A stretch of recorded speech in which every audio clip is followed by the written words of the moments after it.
घामाचा आणि कष्टाचा पैसा. एका वडिलांचा मुलगा राजू खूप आळशी होता. घरात गडगंज संपत्ती आणि एकुलता एक म्हणून लाडका. काम त्याला कधी करावे लागलेच नाही. असे करत करत तो 21 वर्षाचा झाला. वडिलांना काळजी लागली. साठवलेला पैसा किती दिवस पुरणार. दुसऱ्याच दिवशी त्यांनी राजूला बोलावलं. बाहेर पडायला सांगितले. पैसा कमवून आणला तर जेवायला मिळेल ही अट ठेवली. राजूला काही कळेच ना.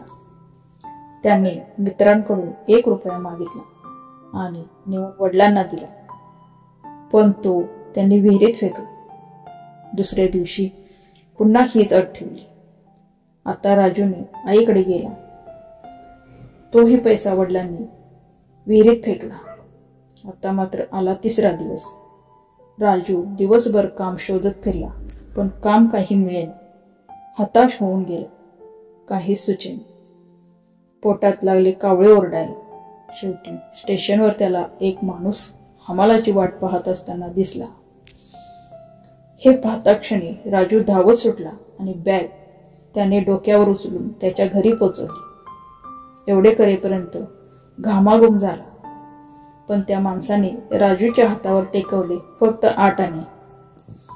वडिलांच्या हातावर 8 आणे ठेवताच त्यांनी तेही विहिरीत फेकले. वडिलांच्या या कृतीने राजू संतापला. म्हणाला, बाबा, तुम्हाला जाणीव नाही की ते 8 आणे मिळवायला मला किती वणवण करावी लागली. वडील हसत हसत म्हणाले, हेच मला हवे होते. आज तुला खऱ्या अर्थाने कष्टाच्या पैशाची किंमत कळाली. देव तुझं भलं करो. स्वामी भक्तांनो, हा व्हिडिओ आवडला असल्यास शेअर करा आणि चॅनलला सबस्क्राईब करा. धन्यवाद. श्री स्वामी समर्थ.